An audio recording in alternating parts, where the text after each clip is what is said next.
And I think that's hard for people because they want to be so polarized. Just want a victim and a suspect. Well, they want to demonize somebody. It's the drama triangle. It's the Cartman triangle. They want to persecute somebody, be a hero, and have a victim. But that's not the true nature of things. They don't even know the situation fully. Yeah, they don't. You know, take a school shooting like that, and having been a teacher for 20 years, well, 25 years, and a school counselor, you know, you look at the dynamic of things, and people are so dehumanized that they react. And actually, I'm going to talk about that today. I'm going to talk about some things I think are pretty interesting today. So I'm going to talk about why relationships are complicated. There are so many variables. I hope you guys enjoy this. I think it's good information. So why relationships are complicated. There are more variables than you probably have ever thought. Nature tells us everything we need to know about boundaries. And this will tie into the school shooting. So everything we need to know about boundaries. And we have defied nature on so many levels. The number one addiction in our society.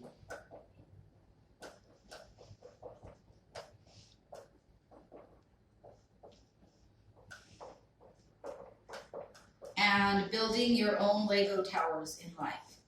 So it's kind of an analogy. So we'll hit on those 4 things today.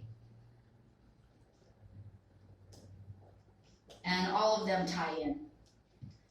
So we're not a trauma-informed society. That's the problem. We have tried to create a right-brained society. So there's right-brained people, there's left-brained people. We have not given credence to left-brained people, even though left-brained people are highly spiritual, emotionally intuitive, but they're emotional, so people think they're crazy, so nobody listens to them. They're not crazy. They're actually in tune with things. Yeah. Does left side mean like for people that are left-handed or just? Actually, a lot of right-brain people are left-handed. Yeah, we give a lot of credence to the right brain. That's the science, the math, the things that can be seen with our 5 senses. We don't give a lot of credence to the things that extend beyond our 5 senses. So people will talk a lot about religion and say they have faith, but they don't really know what they're talking about necessarily. They're just regurgitating things. They're hypnotized, in other words, by social conditioning, right? It's kind of like saying God doesn't make you spiritual, just like standing in the garage doesn't make you a car. It's like, you can stand there, you're still not a car. You can say God, God, God, God, God, God, God, and you're still not necessarily spiritual. It's a practice. And it's not what people think it is. You know, we've gone over that healing cycle. It is a very complex, arduous, brutal process in the sense that this is a very dense reality. And people are so hypnotized and socially conditioned that they project and point the finger at you when you're healing, make you seem crazy when you're actually not. It's in reverse. Everything in our society is backwards. Everything that we've been told is true is false. Everything that we've been told that is false is actually true. And so we have to start questioning those things. So why relationships are complicated? We'll start with that. Well, they're complicated as a result of social conditioning, but we're also complicated beings. We are and we're not. And so that's the interesting dichotomy. So we wonder why our relationships are complicated. These are all the variables, that's why.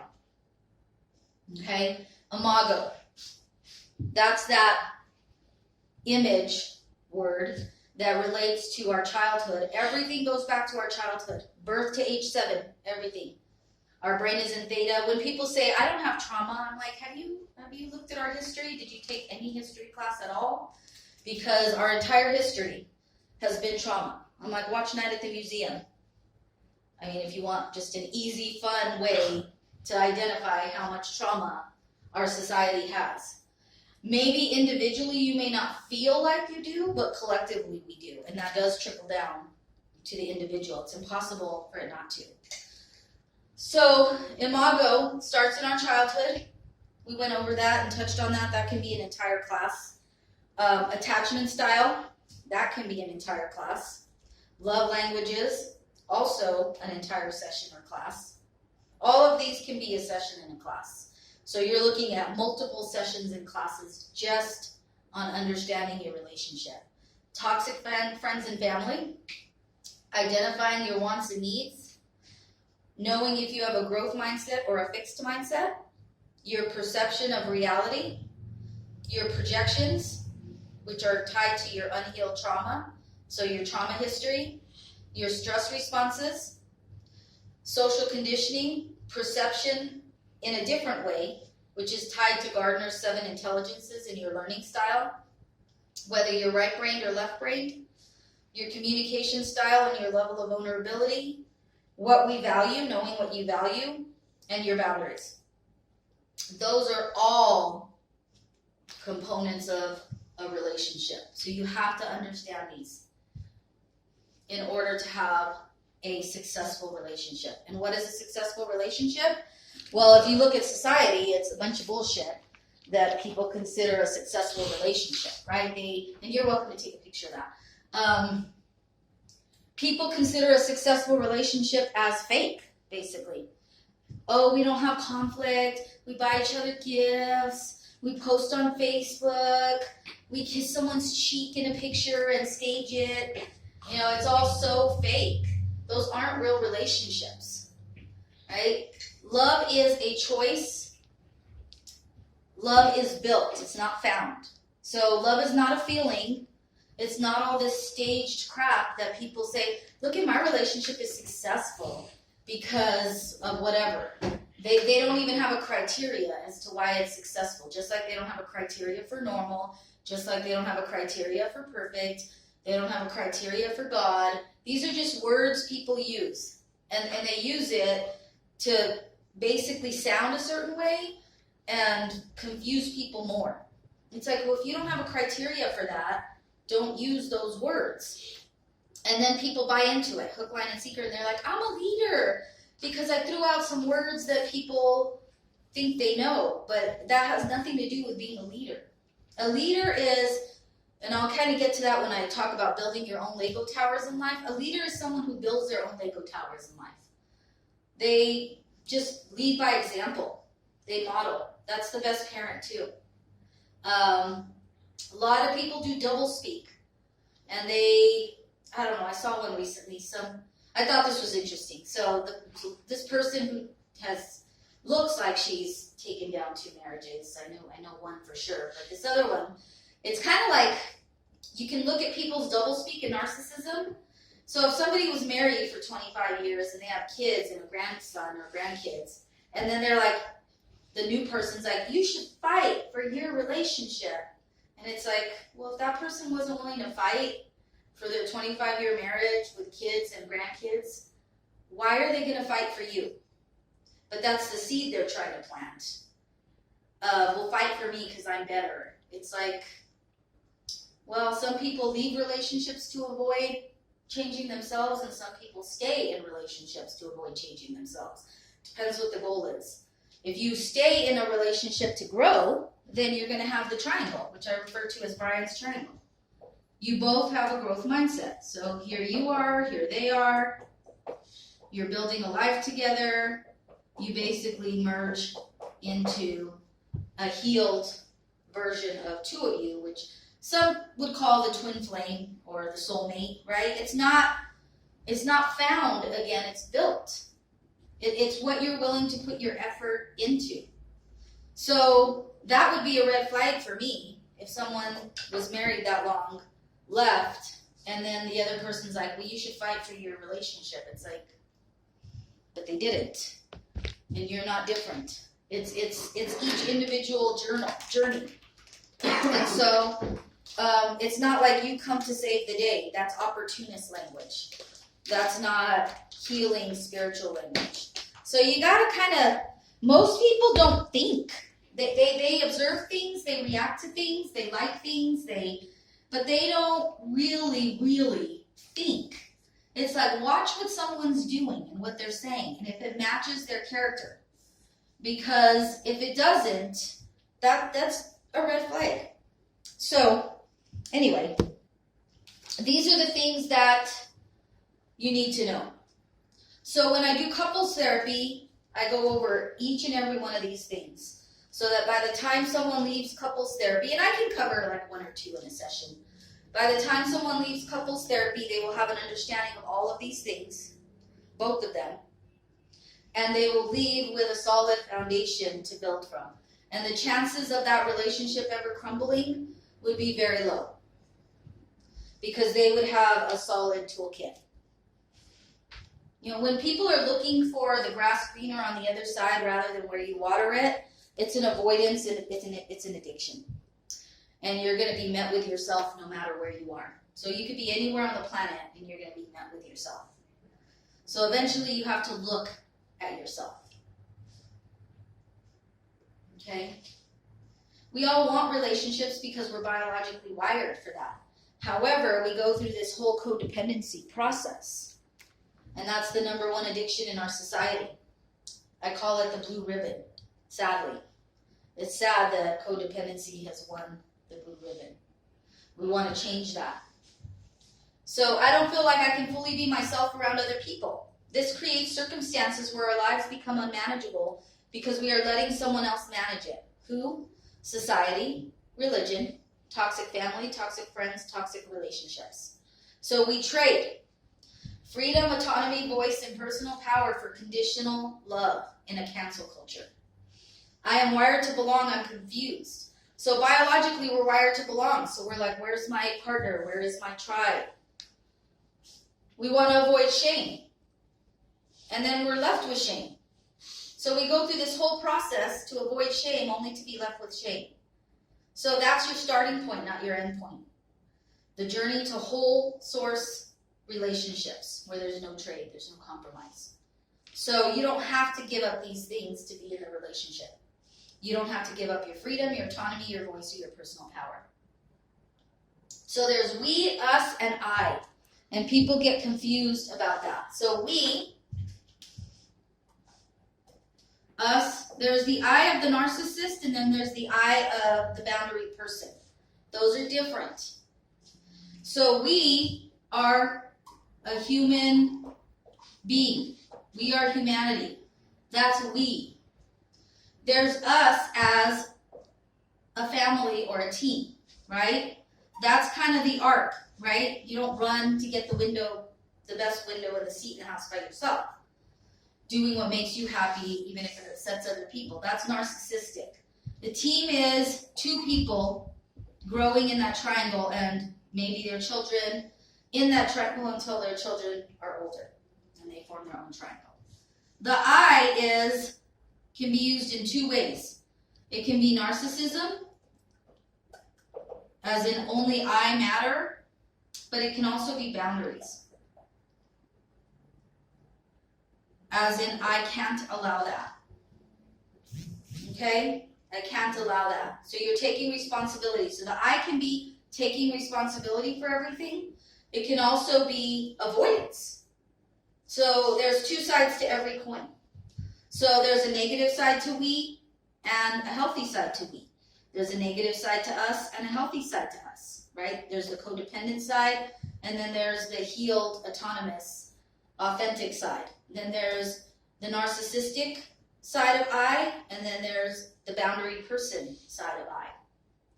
So you have to know what the healthy side is of each of these when you're using that language, because the language puts it into a context.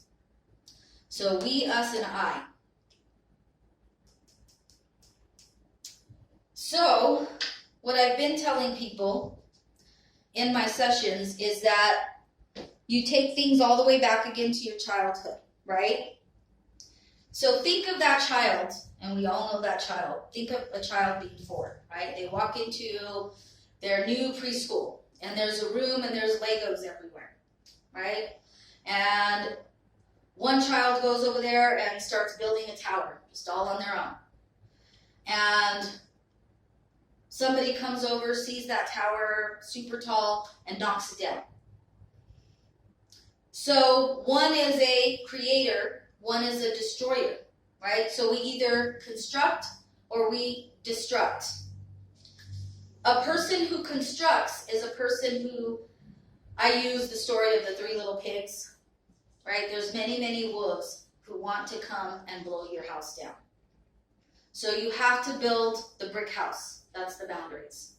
You have to be with someone who has a desire to learn all of these things to build the brick house with you. That's the love that is built, not the love that is found. So over time, right, some people stay together in the old school marriages as a confinement. So they are like, oh, well, religion says we can't get divorced or whatever, so I own you. There's some kind of property mindset to that, right? And I don't have to try. You have your role, I have my role. They don't know any of these things. They weren't taught any of these things. They have no clue. This is so foreign to them. This is like learning some African language to them. And so they're basically like, well, I have this role, you have that role. Nobody tries. We get resentful over time. That's not to be celebrated. That's not built. Even if somebody does that for 50 years, that's still not a relationship that's built. Now, somebody who has a long-term relationship and they understand and they know these things and they apply them, that's built. That's something to be celebrated. That's not avoiding. That's not trying to look for something where the grass is greener. Because the thing with narcissists is they love bomb. So they can seem amazing at the beginning. They will cook you dinners, they'll call you mi amor, and all this crap, right? And it's like, that's not a real relationship. That's just all, again, the fake stuff. That's all the love bombing stuff. And then when the real you comes out, it's like the wolf came out and you unzipped your suit and you're not who you were presenting yourself as. I mean, we all get angry. We all have our moments, but it's this. What did she say? Everybody has their mask that they put on or their sheep's outfit, I guess. Everybody, in my opinion, I think everybody has a wolf inside and wears their sheep, and you just, that kind of idea. Well, we've been trained that way, right?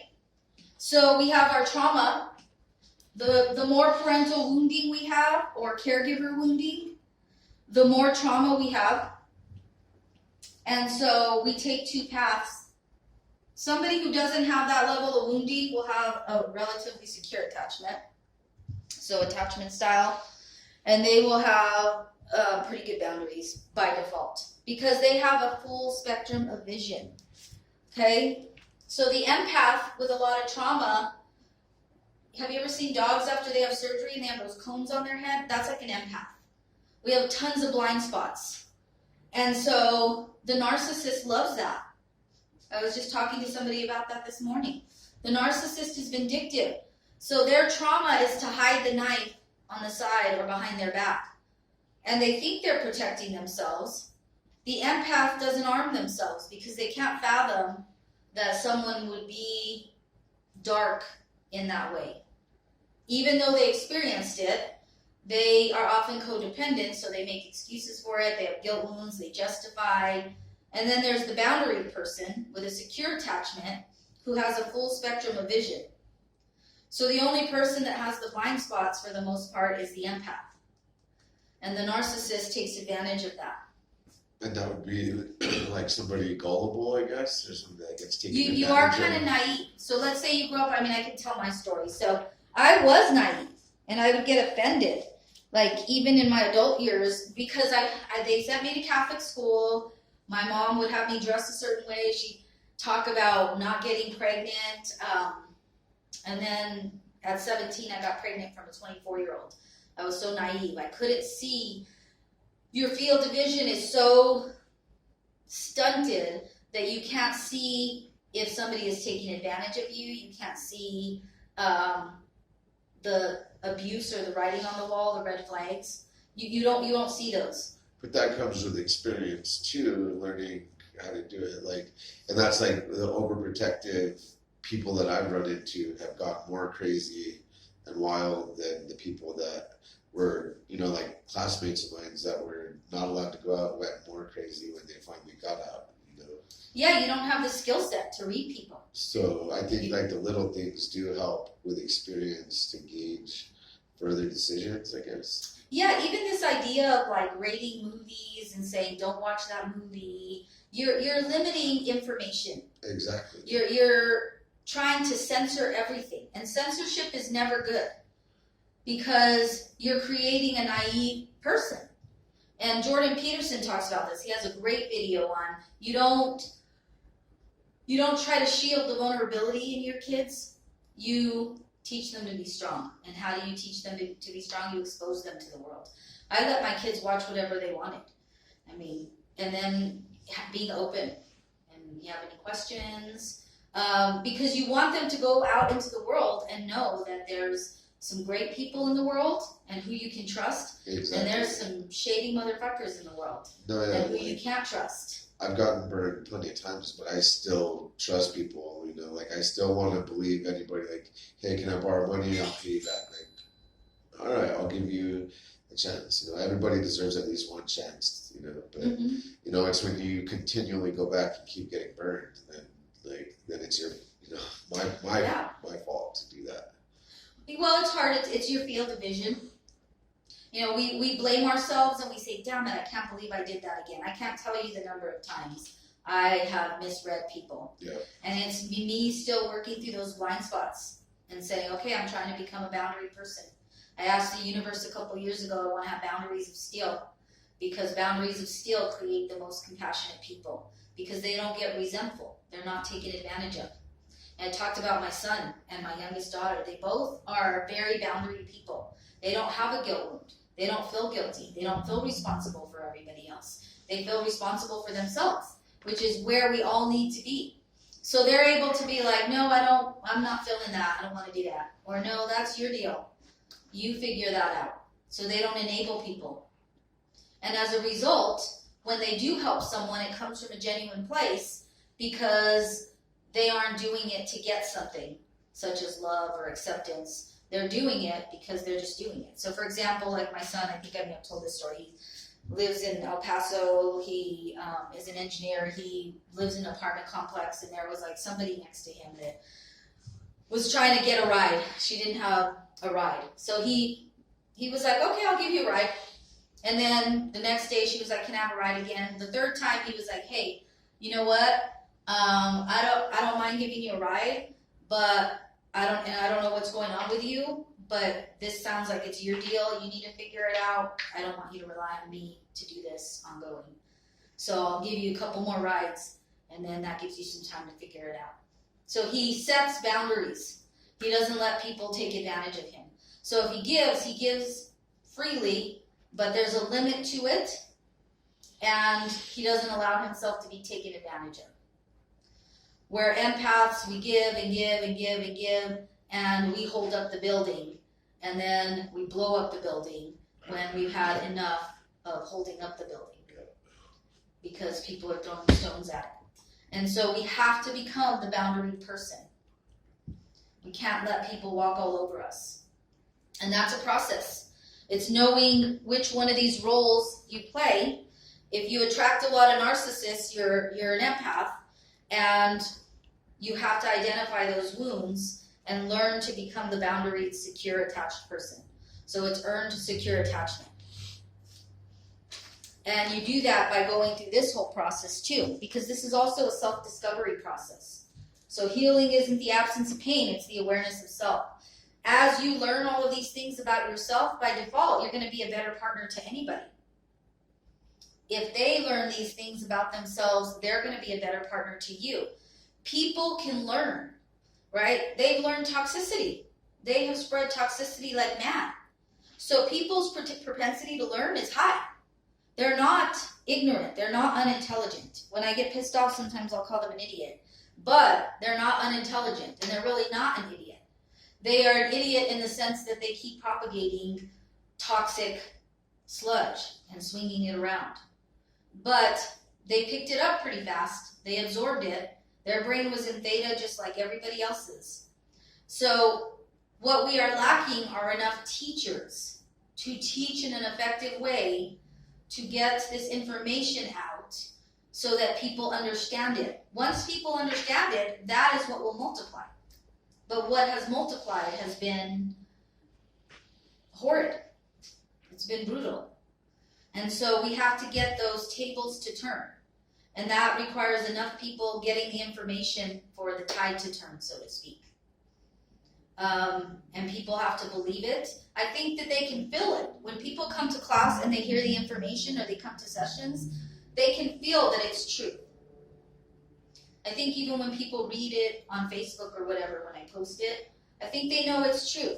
They don't know what to do with it because they have to digest it and it's so foreign to them and they don't want to be the person who stands out to, well, they're not bold enough, I guess. Maybe they don't have enough confidence, but they don't want to be the person to say anything.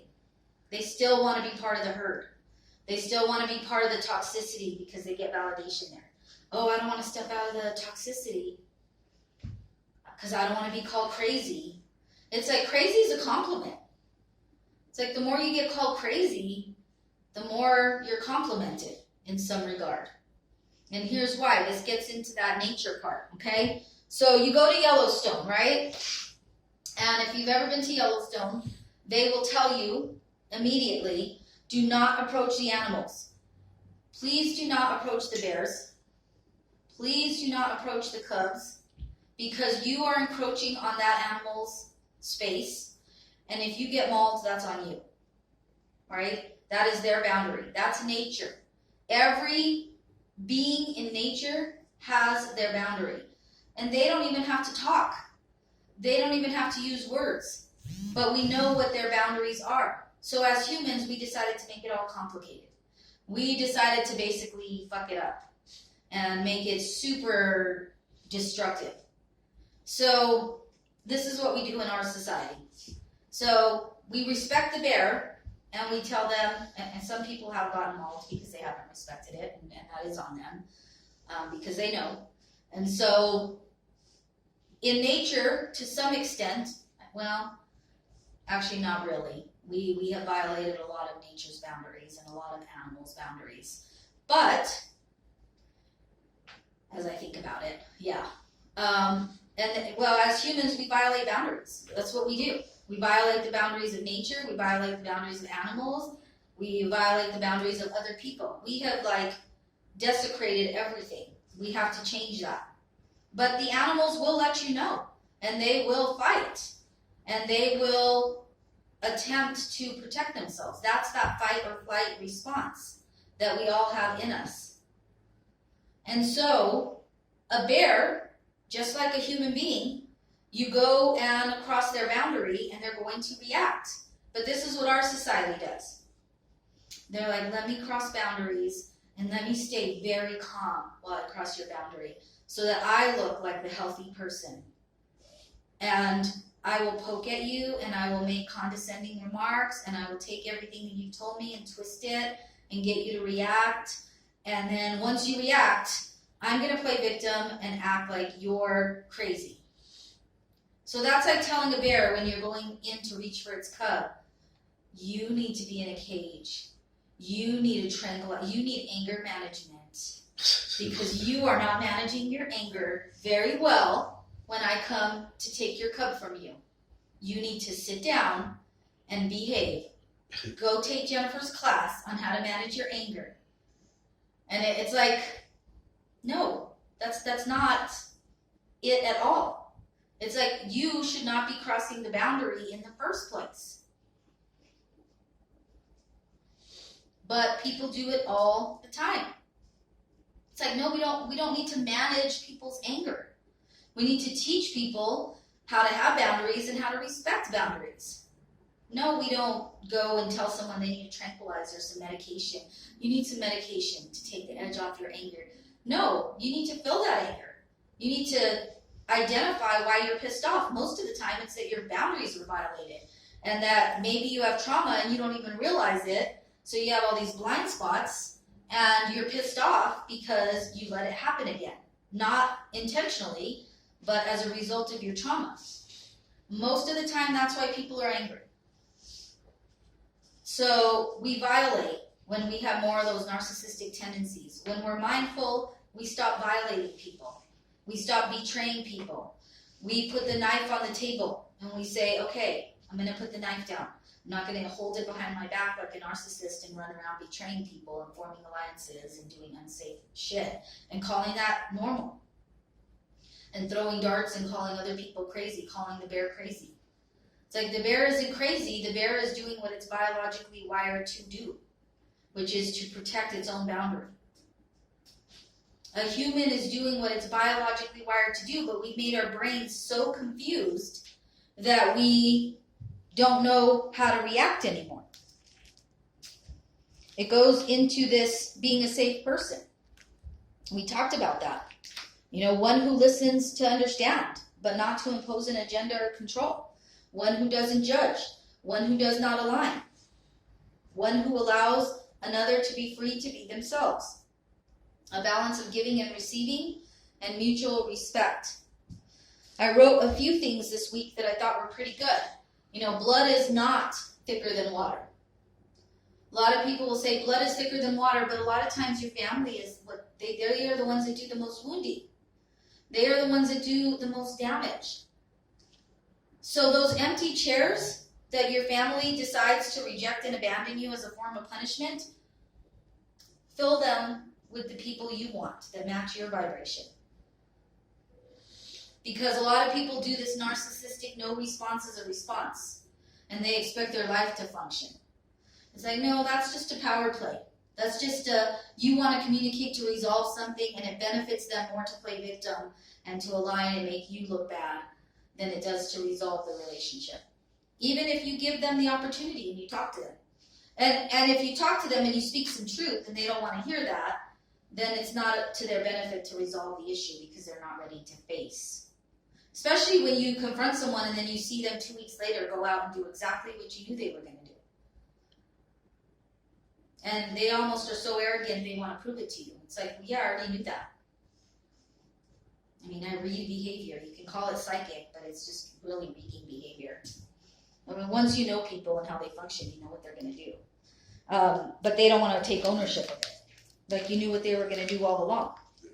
Like I knew what that girl was going to do all along. I knew she was trying to find someone, you know, from high school, which it's like, who gets stuck on high school? That's such a, it means you have limited experiences and you fear change. There's a whole world out there. There's like wide open spaces. You know, if you want to control your glory day that badly, then you become very predictable and you become very uninteresting regardless of how attractive you are. And that can get boring very quickly. And I don't see how that could be captivating for anybody. But that's what some people do. So you either construct or destruct life's main Lego towers. So this is an activity I've been doing with people. This is an activity you can do. Build a brick house so that wolves don't blow it down. Most do destruct. They don't have the tools to construct. Partly because they don't know this.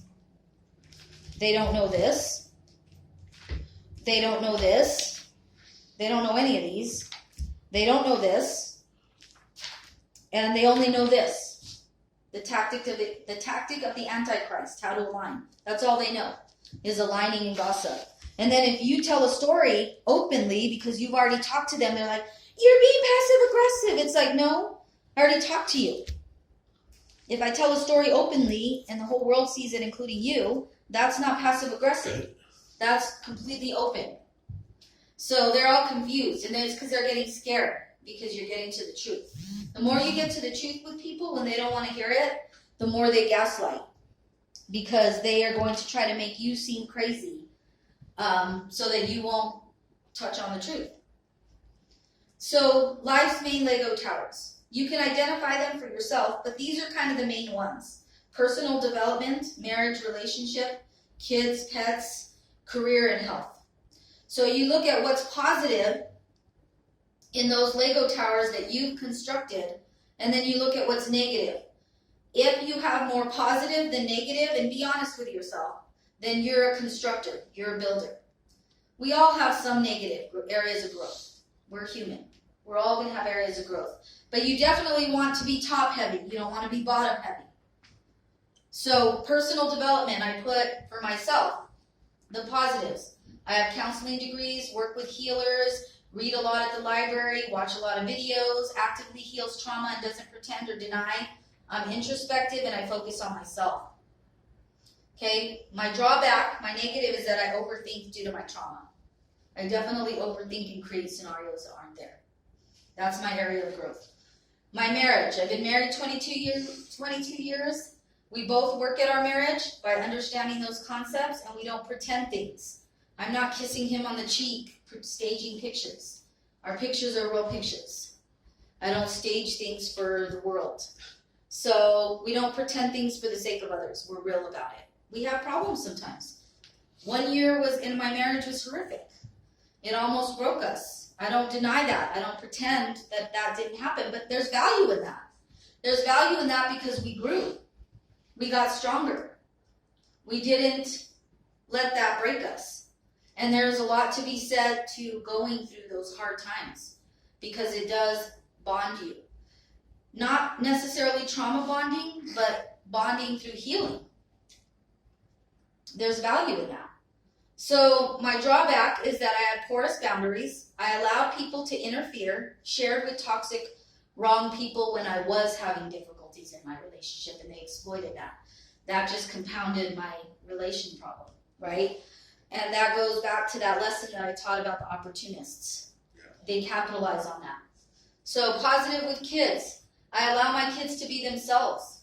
I'm available if they need me. I try to be present and open. I don't try to hide things. The negative is I did get divorced from my first 2 kids' dad. I was married to him for 7 years due to the abuse, and it affected us. My career, I'm self-made. Haven't asked anybody for anything. Nobody's ever gotten me a job. Have been dedicated to a career, a path, and a theme, so I've stayed with teaching, counseling, writing. I have 5 degrees, and I'm proud of that because I did that as a teen mom. I have reacted to toxic people, and that has harmed my career. So I have reacted to people when they are narcissistic and sent a million emails and gotten pissed off, and that affects my career. That girl that was texting you? Yeah, she was texting my daughter, my husband, and then they threaten your career because we react. So that is something that's one of the biggest hurdles I have to climb, is not reacting, because people know how to press my buttons, and then I do send a million texts and a million emails trying to I'm the bear. I'm trying to set a boundary, you're not hearing it. Let me say it this way. Let me say it this way. Let me say it this way. By the time I try to say it in a million different ways, at first I try to reason with them. Then I try to just be point blank about it. Then I react to them. So I really try and work on that because it's giving my power away. So that's a big hurdle. My health, I don't use any substances. I eat mostly healthy. I exercise. I try to get sleep. I overthink, and I'm not real great at managing stress. So stress gets to me. It's tied to the overthinking. But I am more top heavy, which means that I am building my Lego towers. I don't really focus on other people. The only time I focus on other people is when I feel like they're doing stuff behind my back.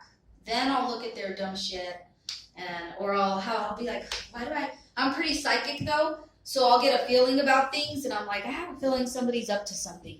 And I'll go look, and sure enough, and then they'll love it, because I'll be like, Jennifer's looking at my thing. I'm like, no, you're not exciting. I'm looking at your thing because I'm trying to protect myself.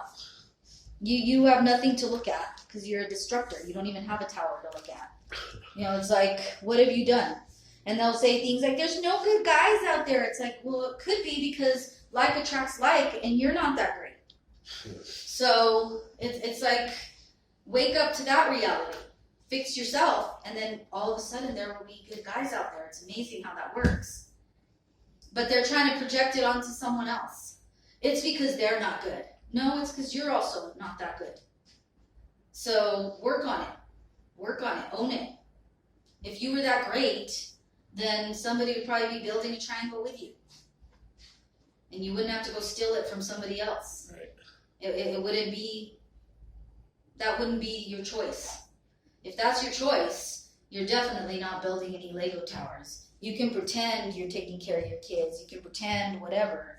You can enter a contest and think you won based on your beauty or whatever, but Put it down, doesn't mean anything. like, just put on that fake show.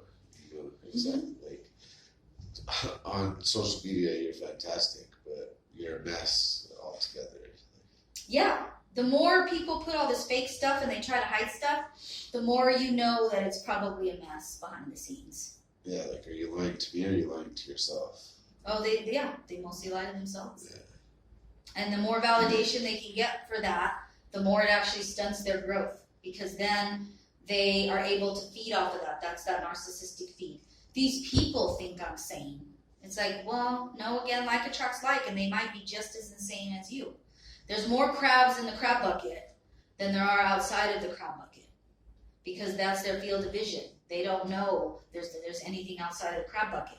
So of course you're going to get a lot of likes. You know, as you kind of grow, this is the process of growing. There are tons of people on the first floor because they're so afraid to see what's on the other floors. So yeah, you get to the higher floors, there's only going to be 2 or 3 people. And then people think there's power in numbers. There's not power in numbers, there's power in energy.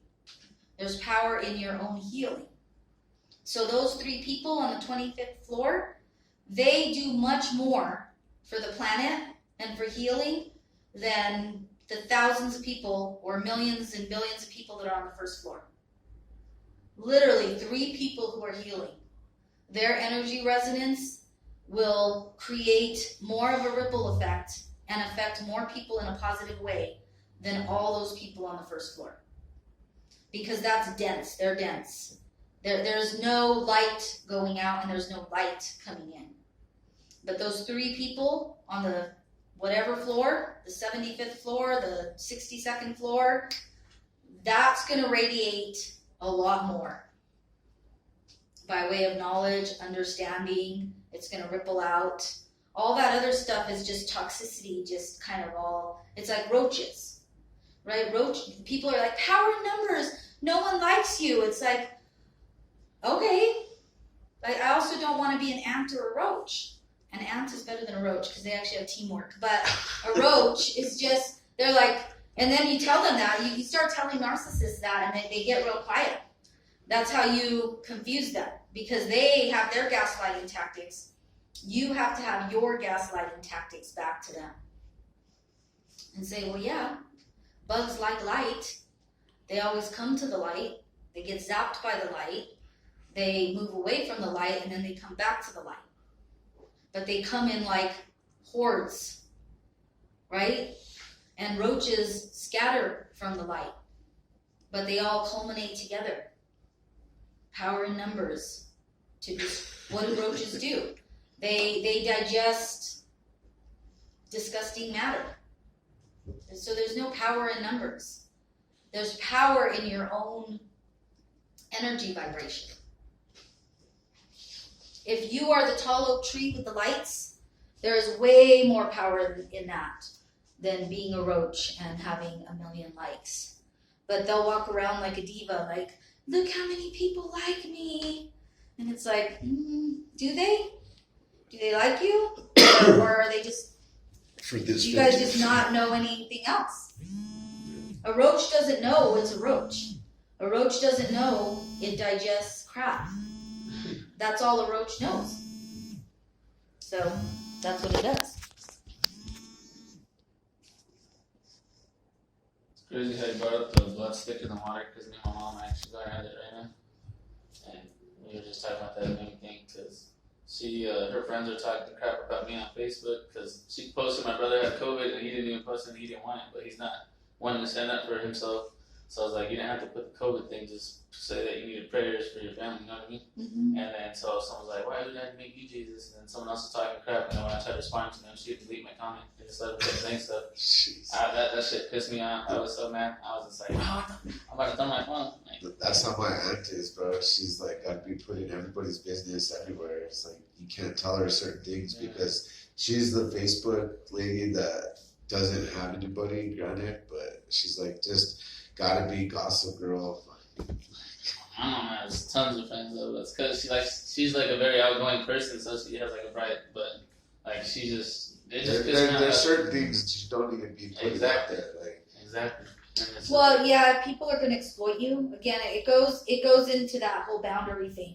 If you're okay with people having certain information, it's okay. But if you're not, because you know that people primarily are nosy, in that instance, I would have recommended that you try to build your brother's empowerment up and say like, hey, do you want this information out there? This is your deal. Are you okay with that? No, he wasn't. Like, I was like, do you know that mom's putting stuff? And he's like, no. And then so I was like, hey, don't be putting, like, I wasn't even disrespectful. I just said, Mom, you don't have to put that he has COVID. Just say, you need prayers.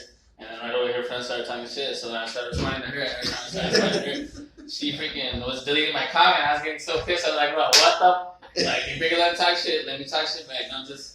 Don't be taking her side on it either. I know. Well, they're baiting you, right? Yeah, that shit was my anger like that. I wanted to tell my phone because I was like, delete from Facebook. I don't want to see your crap no more.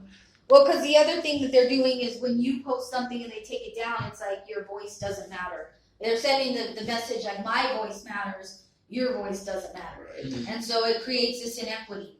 And we're always trying to balance voice power and personal responsibility. So we're always trying to balance those things. And when our voice is taken, we're going to react. And rightly so. Again, that falls into that nature, the bear, right? You're saying, I don't have a voice. You're just going to do what you want. You're going to say what you want, but you're not going to let me say what I need to say. And I gave her the benefit of the doubt. I was like, why do you keep deleting my comments when your friends are talking crap? Because you really be disrespecting my friends. And I was just like, they're disrespecting me. It's okay for them to Well, that's your value, right? We're trying to equalize value too. So yeah, voice, value, those are the two big ones. That just rose me. I was like, you know what? I'm not going to talk to you. We're not cool. She didn't come to my baby shower. And then she's already trying to talk to my work fiance now. I proposed to her. But Congratulations. Thank you. But she's trying to go, like, while I'm at work, she goes to my house because my chick's there. And she's over there, I don't get why he's mad at me. Like, she brought a bunch of gifts too and all that stuff. She's like, I don't get why he's mad at me. He just has so much anger towards me and I don't know why. And I was like, why are you talking about? My whole life you've just been. Exactly that right there. So she's playing that partner triangle on the victim. Yeah. Like, I don't know why he's mad at me. And she wanted my chick to be her getaway or escape the rescuer, and make you the persecutor. Mm-hmm. Yeah. I own it. You know what I'm saying? It's just like, I'll be the persecutor. At least I can make to what I did wrong.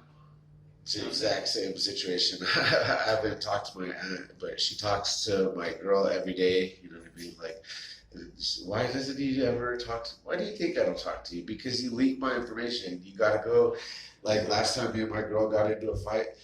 Please pray for Diego and his girlfriend. Diego's drinking, and I'm like, why the fuck would you put my business out there like that? Like, and I'm like, no, I'm not telling you anything. Like, don't even talk to me. Like, I was trying to help you out, trying to be cool with you, talk to you, involve you in my family because you don't have anybody.